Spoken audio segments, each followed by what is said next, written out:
હરિઓમ વિદ્યાર્થી મિત્રો, આજે આપણે ધોરણ 7 વિષય સામાજિક વિજ્ઞાન પાઠ આપણો 12મો આપત્તિ અને વ્યવસ્થાપન. બરાબર.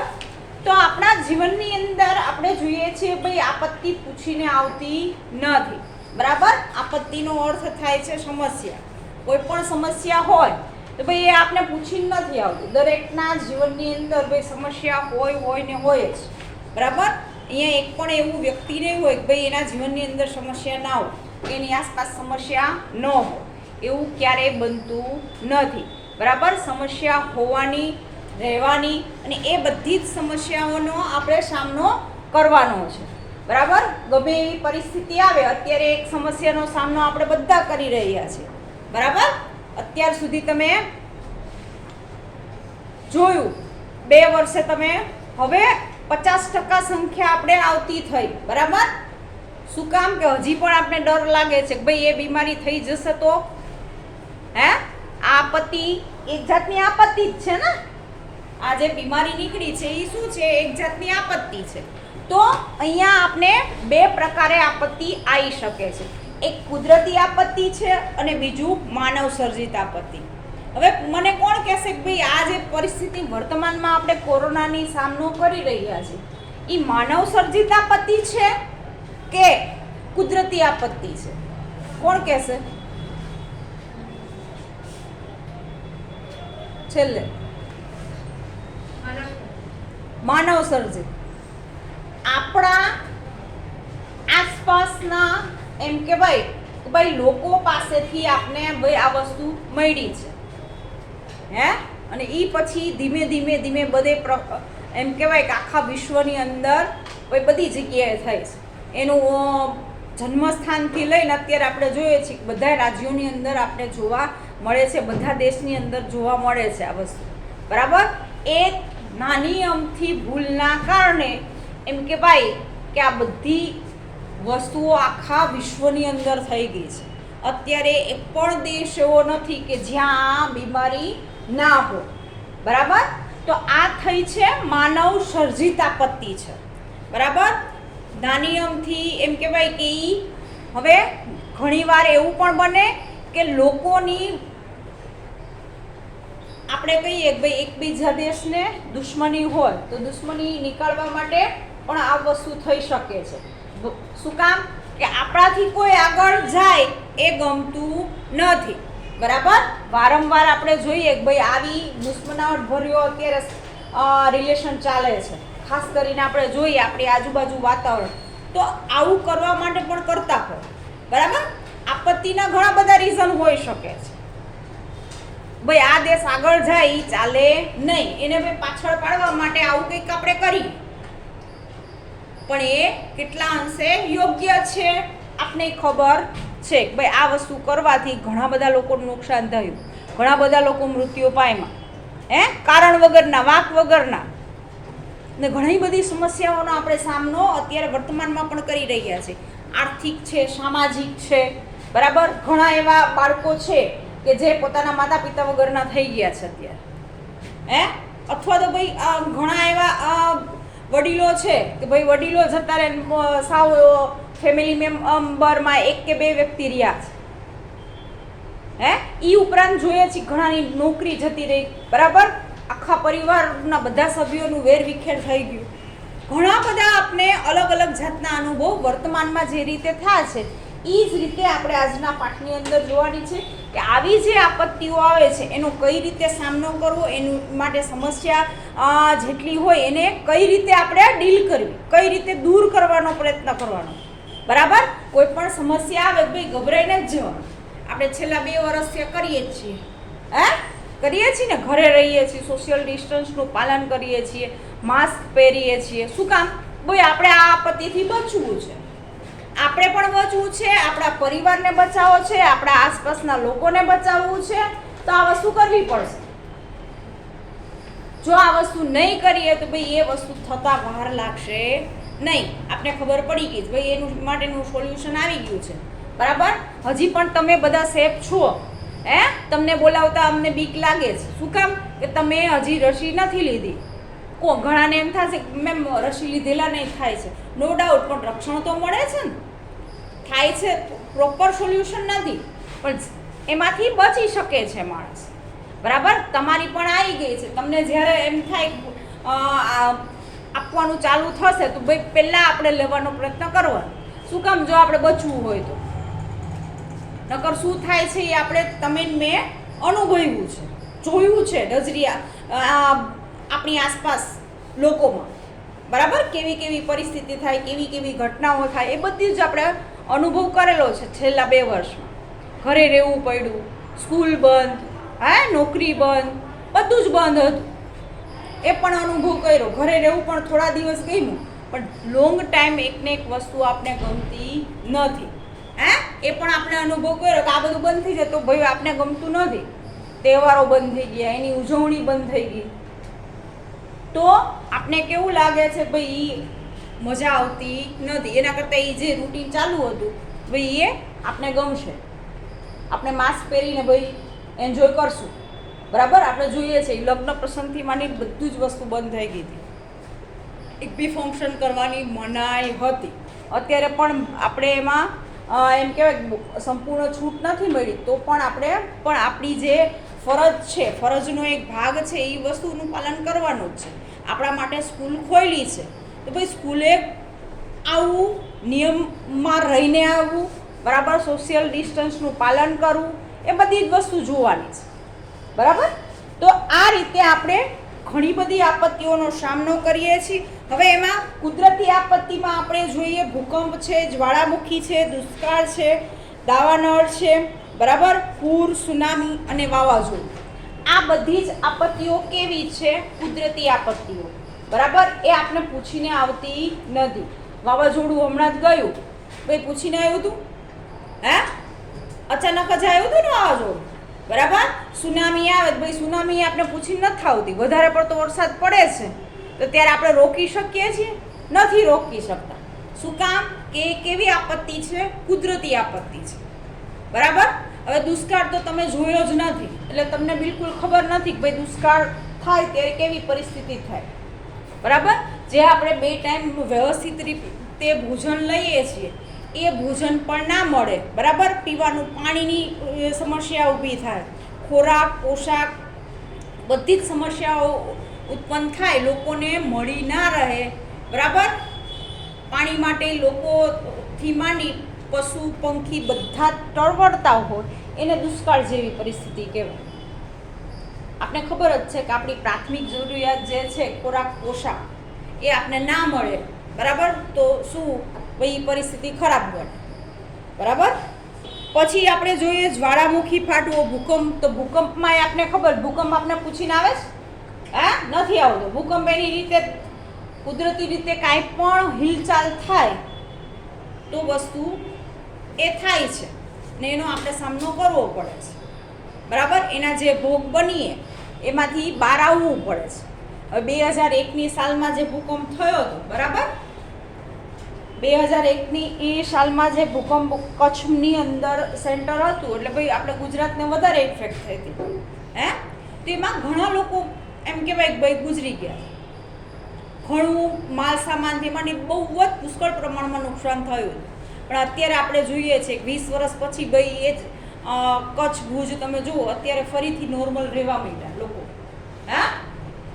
કે આપણે એ વસ્તુ ભૂલવી પડે છે. જે વસ્તુ થાય છે એમાંથી બહાર આવી ઘણા પરિવાર એમ કહેવાય કે ભાઈ એક સાથે પૂરું થઈ ગયું હતું, છતાં પણ અત્યારે લોકો ત્યાં એમ કહેવાય કે નોર્મલ થઈને રહે છે. એ વસ્તુમાંથી સબક મળે છે કે ભાઈ આવી આપત્તિઓ તો આવ્યા જ કરશે, પણ એનો સામનો કરી એમાંથી આપણે બહાર નીકળી શકીએ છીએ. બરાબર, જે પણ પરિસ્થિતિ હોય ભાઈ એનો સામનો કરવો પડે છે. દાવાનળ ફાટવો, પૂર આવવું, આ બધી જ વસ્તુઓ વારંવાર થાય છે અને એ બધી કુદરતી આપત્તિઓ છે. જ્યારે માનવ સર્જિત આપત્તિની અંદર જોઈએ છીએ આગ લાગવી, ઔદ્યોગિક અકસ્માત, બોમ્બ વિસ્ફોટ અને હુલ્લડ. બરાબર, આ બધી માનવ સર્જિત આપત્તિઓ છે. હુલ્લડ એટલે શું ખબર છે કોઈને? હુલ્લડ કોને કહેવાય? નથી ખબર? શબ્દ પહેલી વાર સાંભળો છો? ઓકે, હવે ક્યાંય પણ આપને ખબર છે અત્યારે ખાસ ચૂંટણીનો માહોલ ચાલી રહ્યો છે તો આપને ખબર જ છે કે અત્યારે તો આ પરિસ્થિતિમાં લોકડાઉન જેવી હજી પણ એમ કહેવાય કે પરિસ્થિતિ છે એટલે બહુ રેલી ને સભાઓ યોજાતી નથી. પણ પહેલાંના સમયની અંદર એમ કહેવાય કે ભાઈ સભાઓને આ બધું થતું હતું. અત્યારે પણ આપણે જોઈએ છીએ કે આપણા વિસ્તારના જે એમ કહેવાય કે કર્મચારીઓ છે એને સફાઈ કર્મચારીઓને અસંતોષ છે તો એ દરરોજ રેલી કાઢે છે ને એ રેલી દરમિયાન અથવા તો કોઈ એવી સભા ભરાણી હોય બરાબર, એ સભાની અંદર કંઈ પણ અજુગતું બની શકે છે. લાખોની સંખ્યામાં લોકો ભેગા થયા હોય બરાબર, તો ત્યાં મારપીટ ને લૂંટફાટ ને એવું બધું થાય એને હુલ્લડ કહી શકીએ આપણે બરાબર, કે જ્યાં કારણ વગરની આપણે ખબર છે આપણે સારા એમ કહેવાય કે પોઈન્ટ દ્વારા આપણે આપણી માંગણી કરતા હોય પણ એમાં ખરાબ તત્વો આવી બરાબર, મારપીટ કરવાવાળા લોકો આપણી વચ્ચે લાખોની સંખ્યામાં લોકો હોય એમાં આપણે ખબર પડવાની જ કે આ કોના પક્ષમાં છે ને આ કોણ છે. આપણે કોઈને ઓળખતા હોય નથી ઓળખતા બરાબર. એટલે આ બધી પરિસ્થિતિ થવા પાછળ શું છે ભાઈ ઘણા બધા કારણો હોય. ઘણાને ભાઈ એનાથી લાભ થતો હોય તો ભલે ને રેલી કાઢે છે, હડતાલ કરે છે, ભાઈ એમાં આપણે ઘૂસીને આપણે આખું ચિત્ર બદલી કાઢીએ. સરકાર સામે કરતા હોય કે XYZ કોઈ વ્યક્તિ સામે ચાલતું હોય ભાઈ એ પોતાનો બદલો વાળવા માટે લોકો આવું કરતા હોય છે. એ સમયે પણ આપણે કોઈ પણ પરિસ્થિતિમાં આપણે કોઈ પણ વસ્તુ કરીએ, રેલી કાઢો, હડતાલ કરો કે XYZ ઉપવાસ ઉપર ઉતરો, ભાઈ સામે નુકસાન થવું જોઈએ નહીં. કેમ કે ખરાબ તત્વો પણ આપણી આસપાસ છે. જેટલા સારા માણસો છે એટલા જ ખરાબ છે. વર્તમાનમાં તો આ વસ્તુ ખાસ તમને જોવા મળશે. તમે કોઈનું સારું કરવા ઈચ્છો, આપણે ભલે બહુ સરસ હોય, સારા હોય, સ્વભાવ સારો હોય, પણ એટલા જ સામે આપણા દુશ્મનો પણ હોય જે આપણે સારી પરિસ્થિતિમાં જોઈ શકતા ના હોય. કોઈનું સારું થાય અત્યારે બહુ એમ કહેવાય કે લોકો એ રીતે જીવતા હોય તો એ વસ્તુને અટકાવવા માટે ભાઈ આપણે અસક્ષમ નથી. આપણે કરી શકીએ છીએ ને એ વસ્તુ કરવી પણ જોઈએ. એકવાર કદાચ ફેલ થશું, 2 વાર ફેલ થશું, 3જી વાર તો નહીં જ થાય એ વસ્તુ કરવામાં. સામેવાળાને એટલું તો નોલેજ થશે જ ભાઈ આ વારંવાર આપણાથી ભૂલ થાય છે. ઔદ્યોગિક અકસ્માત, હવે આપણે જોઈએ છીએ અમદાવાદ જેવા શહેરમાં આપણે રહો છો તો અસંખ્ય આપણે ઔદ્યોગિક ફેક્ટરીઓ આવેલી છે, મેડિસિનથી માંડીને બીજી અસંખ્ય બરાબર. આખા અમદાવાદમાં ગણતરી કરવા બેસો તો ગણી ના શકાય એટલી કંપનીઓ છે. હવે આ બધી જ કંપનીઓની અંદર ક્યારેય અકસ્માત નહીં થતો હોય? થતો જ હોય છે બરાબર. જો રેગ્યુલર તમે ન્યૂઝપેપર વાંચતા હો તો ભાઈ તમને ખ્યાલ આવશે કે ભાઈ અકસ્માત થાય છે બરાબર. મોટી કોઈ જગ્યા હોય, કોઈ સંસ્થા હોય, ઇલેક્ટ્રિક દ્વારા આગ લાગવી અથવા તો કોઈ મશીનરીની ખામી હોય એના દ્વારા આગ લાગવી બરાબર. કોઈ પણ બીજી વસ્તુ થાય છે તો એ અકસ્માત થવાના ઘણા બધા રીઝન હોઈ શકે છે બરાબર. રોડ ઉપર એ અકસ્માત થાય છે, કોઈ સ્પીડમાં આપણો કશો જ વાંક ના હોય પણ બીજું વાહન સ્પીડમાં આવે ને આપણે એમાં અડફટ આવી જાય તો જતા રહે. તો આ બધી જ ઘટનાઓ છે, ભલે માનવ સર્જિત છે પણ એ બધી જ કેવી છે ભાઈ નુકસાન કરતા છે. અજાણ્યા લોકોને આપણે નુકસાન કરી બેસીએ છીએ બરાબર.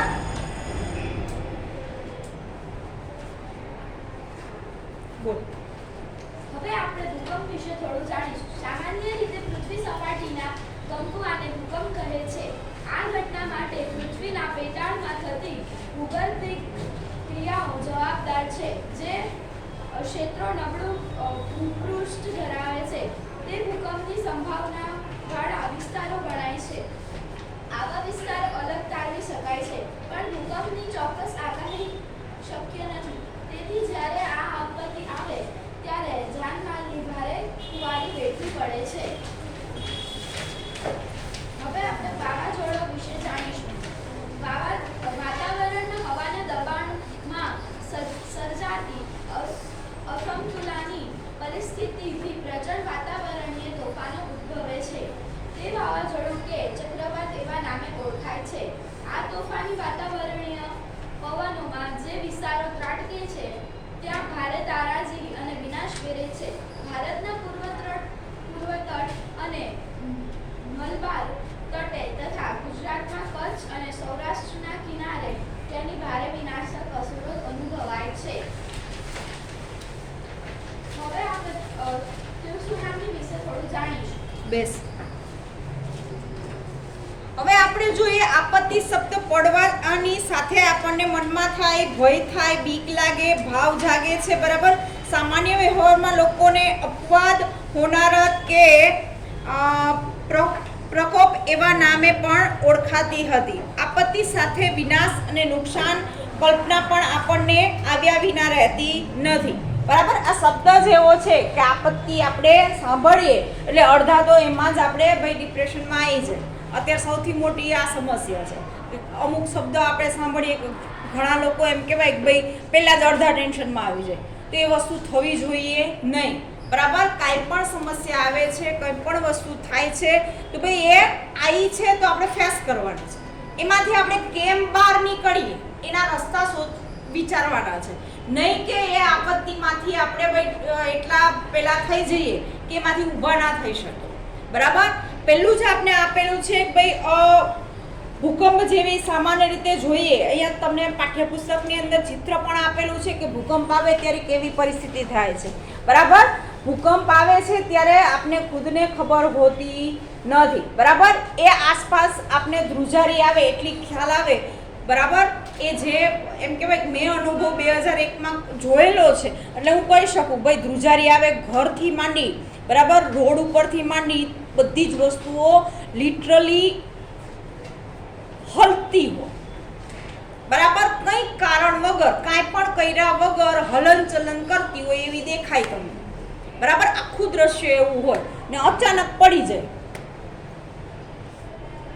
બરાબર. એટલે આપણે પહેલી વાર જોતા હોય તો કેવું લાગે કે ગધનું આ કેમ હલવા માંડ્યું, થાય કે નહીં.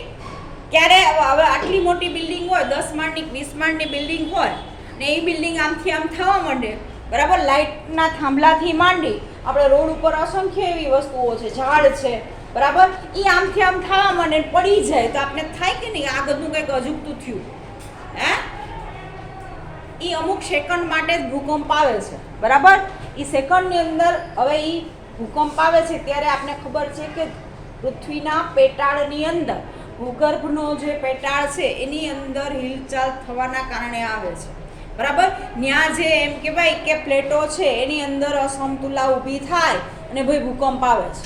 ભૂકંપ આવવાનું કોઈ બીજું રીઝન છે નહીં, બરાબર. આપણી માનવ પ્રવૃત્તિ અત્યારે અસંખ્ય એવી બની ગઈ છે, બરાબર. એટલે આ બધી વસ્તુઓ થાય છે. પહેલાં પણ થતી હતી, અત્યારે પણ થાય છે.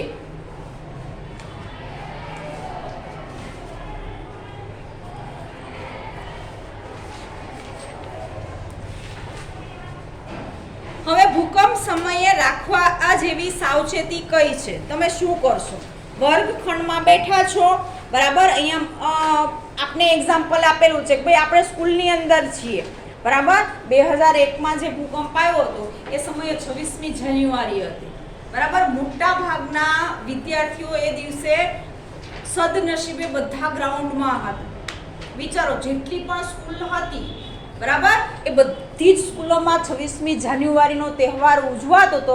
સવારના સમય હતો અને એ સમયે આવ્યો હતો. ને સપોઝ જો ક્લાસમાં હોત તો શું પરિસ્થિતિ થાય વિચાર. સ્કૂલો તો ઘણી બધી છે ને. હવે આપણી સ્કૂલ લઈએ તો આપણે અત્યારે એમ કહેવાય કે બીજા માળે છીએ, ત્રીજા માળે ભણીએ, ચોથા માળે ભણીએ છીએ, બરાબર ને. સપોઝ આવું કંઈ પણ થાય એ સમયે આપણે શું કરવું જોઈએ, કઈ સાવચેતી રાખવી જોઈએ, બરાબર. આગ લાગે છે તો પણ, ભૂકંપ આવે છે તો પણ ભાઈ આપણે સ્માર્ટનેસ સાથે કામ કરવું જોઈએ. ભાગમ ભાગી, ચીસમ ચીસી ને આવું કરવાથી આપણે વધારે એમ કે ભાઈ બે બાકડા બની જઈએ. ભૂકંપ આવ્યો છે ભાગાભાગી નહીં કરવાની, હાય હું ચોથા માળે છું, હું મરી જઈશ. તો અહીંયા પહેલી આપણે સાવચેતી આપેલી છે કે ભાઈ તમે જે જગ્યાએ છો એ જગ્યાએ હવે આપને ખબર છે કે ભાઈ આપણું મૃત્યુ જે જન્મમાં છે એનું લખેલું જ છે. કઈ રીતે થવાનું છે મને કે તમને ખબર છે નહીં, બરાબર. સપોઝ આવી કુદરતી ઘટના બને છે તો ભાઈ એ સમયે આપણે જે જગ્યાએ હોય એ જગ્યાએ સલામત રીતે ઘરે હોય, બરાબર, તો ઘરે હોય તો આપણે ભાઈ ઘરની બહાર નીકળી જવું, બરાબર.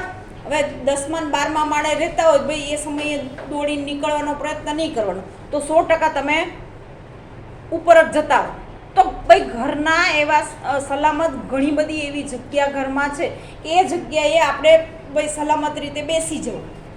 જે પણ થાય છે અમુક સેકન્ડ માટે થાય છે, ભૂકંપ જ્યારે પણ આવે છે ત્યારે, બરાબર. સપોઝ તમે ક્લાસમાં છો તો ભાઈ ક્લાસમાં આપણે ખબર છે કે લાકડું એવી વસ્તુ મજબૂત છે કે આસાનીથી આપણે તોડવા બેસીએ તૂટે નહીં, એ તમને મને ખબર છે, બરાબર. એને કાપવું અઘરું છે, લાકડું છે, લોખંડ છે, બરાબર. હવે સપોઝ આ તમે જોશો તમારા ઘરની અંદર પણ જે પિલ્લર હોય, દરવાજા હોય, એની ઉપર જે આ ફ્રેમ લગાવેલી છે લાકડાની પણ હશે, લોખંડની પણ હશે, બરાબર. એ શેના માટે છે ભાઈ? સપોર્ટ માટે છે. બિલ્ડિંગ જ્યારે બની હોય ત્યારે ભાઈ સપોર્ટ માટે છે અને એ આસાનીથી નીકળે નહીં, બરાબર. અહીંયા આપણે બેન્ચ નીચે બેસી જઈએ ભાઈ બચી શકીએ છીએ. સપોઝ આ છત પડે ને તો પણ એવું નથી કે ભાઈ સીધું લાકડું તૂટી જાય, હે, લાકડું મજબૂત હોય તો ભાઈ આપણે બચી શકીએ. અને એમને ઊભા હશું તો પણ આપણી ઉપર કાંઈ બી પડશે મરી જશું. પણ આપણે જો બચવું હોય ભાઈ આપણામાં સ્માર્ટનેસ હોવી જોઈએ, ભાગવાનું નહીં, દોડવાનું નહીં, કાંઈથી આપણે કૂદકો મારી દઈને બચી જવું, હે, એવું કરવાનું નહીં. ભાગમભાગી કરવાની નહીં. સાઈડમાં આપણે વર્ગખંડમાં છીએ ભાઈ બેન્ચીસ નીચે આપણે સલામત રહી શકીએ, હે, કે ઉપરથી છત પડે તો પણ આપણે બચી શકવું. આપણે બેન્ચ એવી વસ્તુ છે ક્લાસમાં મેં એને પકડી રાખવું. બીજું છે વીજળીના થાંભલા અને તારથી દૂર રહો, બરાબર. વીજળીનો થાંભલો હોય, હવે સપોઝ આપણે ઘરમાં છીએ, ઘરની બહાર નીકળો તો ભાઈ ઘરની બહાર નીકળ્યા પછી વીજળીના થાંભલાની બાજુમાં કે ઝાડની બાજુમાં નહીં ઊભું રહેવાનું, હે, એ આસાનીથી ભૂકંપની અંદર પડી શકે છે, બરાબર. એવા ખુલ્લી જગ્યાએ ઊભું રહેવાનું કે ત્યાં કાંઈ પણ વસ્તુ ના હોય, બરાબર, આપણે બચી શકીએ. એના પછીનો છે કે સાચા સમાચારો રેડિયો કે ટીવી દ્વારા જાણવા. હવે આવી કુદરતી કોઈ પણ આપત્તિ આવે ને ત્યારે ટીવીની અંદર ને આપણે ન્યૂઝ ચેનલની અંદર ભાઈ સમાચાર સતત મળતા રહે છે. ભાઈ આ જગ્યાએ આવું થયું છે, અહીંયા આ પરિસ્થિતિ છે, અહીંયા રાહત કામની જરૂર છે. હવે ભૂકંપમાં તો કેવું થાય, આખી આખી બિલ્ડિંગ પણ જમીનમાં જતી રહે, આમનામ ઊભી ઊભી પડે નહીં પણ જમીનમાં જતી રહે. આવું પણ થાય છે ઘણી જગ્યાએ. તો એ સમયે હવે કોક જમીનમાં 2001માં આવી જ રીતે થયું હતું, એનું આખું ઘર અંદર જતું રહ્યું હતું, જમીનની અંદર. જમીન પોલી હોય, બરાબર, બહુ વ્યવસ્થિત બાંધકામ ના કર્યું તો આખું ઘર જતું રહ્યું. એ ભાઈ મોબાઈલ લગાડે હું અહીંયા છું, પણ લોકોને મળતા નહોતા ભાઈ આ ભાઈ છે ક્યાં. શું કામ? કે આખા જમીનમાં જતા રહ્યા. અત્યારની આપણી ટેકનોલોજી એ સમયની એમ કહેવાય કે સ્માર્ટફોન નહોતા, સાદા પહેલાં આપણે મોબાઈલ ફોન આવે ને એ ફોન હતા 2001ની અંદર. હજી સ્માર્ટફોનની શરૂઆત કદાચ થઈ હોય તો એ આઈડિયા નથી મને યાદ છે ત્યાં સુધી નાના ફોન લોકો વાપરતા હતા. એ મોબાઈલ ફોન બધા પાસે તો અવેલેબલ નહોતા જ, બહુ ઓછા લોકો પાસે હતા. વિચાર કરો એ ભાઈ એમ કહેવાય કે આખું એનું પછી એ એમ કહેવાય કે મોબાઈલના આપને ખબર છે નેટવર્ક દ્વારા સર્ચ કરવામાં આવ્યું ભાઈ આ હકીકતમાં ભાઈ છે ક્યાં. એ સલામત રીતે આખા એમ કહેવાય કે ભાઈ જમીનમાં રહ્યું હતું. એ 3 દિવસે બહાર એને કાઢવામાં આવ્યા, મળી ગયા નો ડાઉટ, બરાબર. જગ્યા પણ ખબર પડી ગઈ આપને ભાઈ આ આખું ઘર અંદર જતું રહ્યું છે, એ માણસ અંદર જીવે છે, ભાઈ એને બચાવવાના કાર્યો થાય પણ છે, હે. સપોઝ કોઈ એવી જગ્યાએ આપણે ફસાયેલા હોય, પૂર જેવી છે, તો પૂરમાં તો આપણે એક જગ્યાએથી બીજી જગ્યાએ જતા રહીએ, પાણીનો એમ કહેવાય પ્રવાહ એટલો હોય, હે, ફસાયેલા રહીને ક્યાંક ટીંગાયેલા રહી ભાઈ આપણે મદદ મળી શકે છે, એવું નથી કે નથી મળી શકે. તો આ જે આપત્તિ આવે છે ભાઈ એનો સ્માર્ટનેસ દ્વારા ભાઈ સામનો કરવો જોઈએ. રઘવા થઈને બૂમો બૂમ કરવી જોઈએ નહીં. ભાઈ આગ લાગી હોય ભાઈ આગ લાગી એવું નહીં કરવાનું. આગ બુઝાવવા માટેના પ્રયત્નો કરવા જોઈએ. આપણે ખબર હોવી જોઈએ કે ભાઈ આ વીજળીથી આગ લાગી હોય એ સમયે ભાઈ પાણી નહીં છાંટવા. શું કામ? વધારે પેલું થાય નહીં. બરાબર. બીજી કોઈ વસ્તુથી આગ લાગી હોય, દાખલા તરીકે ગેસની બોટલ ફાટી હોય કે એના દ્વારા આગ લાગી હોય અને તમે પાણી નાખો તો વસ્તુ જુદી છે. અને જ્યારે વીજળીથી આગ લાગી હોય તો આપણને ખબર જ છે કે ભાઈ વીજળીની અને પાણીની દુશ્મનાવટ છે ને? ખબર છે ને બધાને? તો એ વસ્તુ કરવી ના જોઈએ. ત્યારે આપણે જોવાનું જ્યાંથી એમ કહેવાય કે પાવર સપ્લાય થતો હોય એ મેઇન વસ્તુ જ કાપી કાઢવાની. એ મેઇન વાયર આપણે ખબર હોવી જોઈએ. આપણા ઘરની ખબર જ છે કે ભાઈ મેઇન સ્વિચ અહીંયા છે. કદાચ રસોડામાં શોર્ટ સર્કિટ થઈ છે તો જો તમે સપોઝ એ સમયે મેઇન સ્વિચ તમારી બંધ કરી દો તો બાકીનું તમે બચાવી શકો છો. બરાબર. અહીંયા પણ આપણે જોઈએ છીએ કે ભાઈ ક્લાસની અંદર કાંઈ પણ થયું છે, ભાઈ બૂમાબૂમ નહીં કરવાની. બની શકે આપને ખબર જ છે કે ભાઈ ડાયરેક્ટ અડવાનું નહીં. વીજળીમાં જ્યારે પણ આગ લાગે છે તો એ સમયે સ્વિચ બોર્ડ હોય કે ગમે એ વસ્તુ હોય એને આપણે ડાયરેક્ટ સ્પર્શ કરવાની જરૂર નથી. લાકડાનું કોઈ પણ વસ્તુ આપણી પાસે હોય, બરાબર, સ્કૂલમાં હોય ભાઈ સ્કેલ કે એવું હોય, ભાઈ ફૂટપટ્ટી હોય તો એનાથી ટચ કરીને એ વસ્તુ બંધ કરી દેવાની. એટલે પાવર સપ્લાય બંધ થઈ જાય તો જ્યાં એમ કહેવાય કે ભાઈ શોર્ટ સર્કિટ થઈ છે એ ઓટોમેટિક સ્ટોપ થઈ જશે. જો એ માહિતી આપણે ખબર હોય તો કરી શકીએ. પણ આ બધી વસ્તુની જાણ રાખવી પડે. ભાઈ અહીંયા આનો જ ઉપયોગ થાય છે. બરાબર. ઘરની અંદર ભલે મમ્મી કામ કરતી હોય ને સપોઝ એના ડ્રેસ કે સાડીમાં આગ લાગી હોય તો એ સમયે ભાઈ આપણી પાસે જે અવેલેબલ હોય એ વસ્તુ આપણે કરવાની. આગ બુઝાવવા માટે એ સમય પછી બીજું ગોતવા બેસાય નહીં. શું કામ? કે આપણે આપણા ઘરને બચાવવાનું છે. ભાઈ મમ્મીએ પહેરેલા કપડામાં આગ લાગી હોય કે આપણે સપોઝ દાજી ગયા હોય, ભાઈ આપણા કપડામાં આગ લાગી હોય તો એ સમયે આપણે વિચારવાનું ભાઈ કઈ વસ્તુ કરી શકો. ચલો સપોઝ જો બી XYZ બીજી કોઈ વ્યક્તિ